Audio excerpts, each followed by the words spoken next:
السلام علیکم everyone, welcome back to the channel. کبھی کبھی انسان کے پاس سب کچھ ہوتا ہے لیکن دل خالی ہوتا ہے۔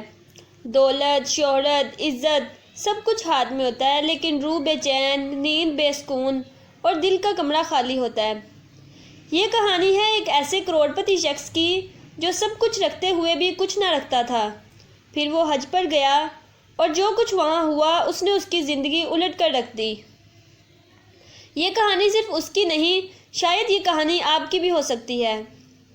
وہ دبئی میں رہتا تھا، 5 کمپنیاں، 3 گھر، 8 لگژری گاڑیاں، ایک فون پر کروڑوں کی ڈیلز ہوتی تھیں۔ لوگ اس کے قدموں میں بیٹھتے تھے، لیکن وہ رات کو سونے سے پہلے ایک سوال خود سے ضرور کرتا: زندگی کے حالات کیا ہیں؟ سب کچھ ہے مگر اصل بات کیا ہے؟ سکون کیوں نہیں؟ وہ سب کچھ خرید سکتا تھا سوائے دل کے سکون کے۔ دن میں بزنس، رات میں پارٹیز، مذہب بس ایک لفظ تھا، نماز صرف والد کے جنازے پر پڑھی تھی۔ ایک دن اس کی زندگی میں ایک شخص آیا، پرانا دوست، بدل چکا تھا، داڑھی رکھ لی تھی، آنکھوں میں نور آ گیا تھا۔ وہ بولا چلو میرے ساتھ حج پر چلتے ہیں۔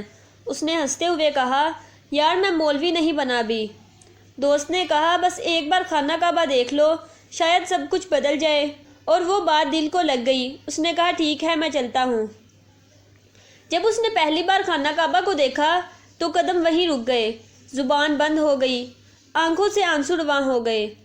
وہ چیخا نہیں، بس اندر سے ٹوٹ گیا۔ دل سے ایک ہی آواز آئی، یا اللہ مجھے معاف کر دے، میں تو دنیا میں گم تھا، تو قریب تھا، میں ہی دور چلا گیا۔ وہ طواف کرتا رہا، آنسو بہتے رہے۔ عرفات کے میدان میں لاکھوں لوگ تھے، سب سفید لباس میں، سب ہاتھ اٹھائے ہوئے۔ اس دن اس نے دل سے اللہ کو پکارا، یا اللہ میں بکھرا ہوا ہوں، میرے پاس سب کچھ ہے پر کچھ بھی نہیں ہے، مجھے توڑ دے، مجھے بنا دے، مجھے معاف کر دے۔ وہ اتنا رویا کہ اس کی آواز بیٹھ گئی، اور پھر اسے ایسا سکون ملا جیسا کبھی نہ ملا تھا۔ اسے اپنے گناہ یاد آنے لگے، راتیں، حرام رشتے، جھوٹ، ظلم، ہر گناہ جیسے اس کے سامنے آ کھڑا ہوا ہو۔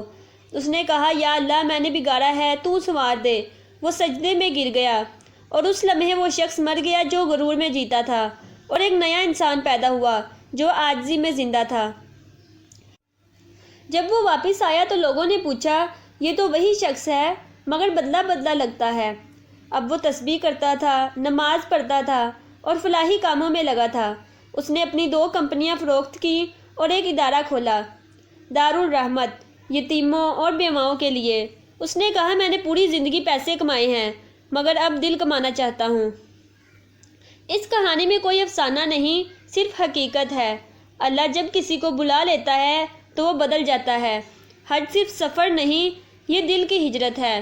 اگر آپ بھی بدلنا چاہتے ہیں تو آج دعا کریں، یا اللہ میں بھی بدلنا چاہتا ہوں، میں بھی ان آنکھوں سے آنسو بہانا چاہتا ہوں جو عرفات کے میدان میں صرف تجھ سے مانگتی ہیں۔ میں بھی ان قدموں پہ چلنا چاہتا ہوں جو تیری راہ میں تھک کے کبھی نہیں رکتے۔ میں بھی انہی لوگوں میں شامل ہونا چاہتا ہوں جو کعبہ کو دیکھ کے سب کچھ بھول جاتے ہیں، جو صفا اور مروہ کے درمیان صرف تیرا ذکر کرتے ہیں، جو ہر لبیک کے ساتھ اپنے دل کے سارے گناہ جلا دیتے ہیں۔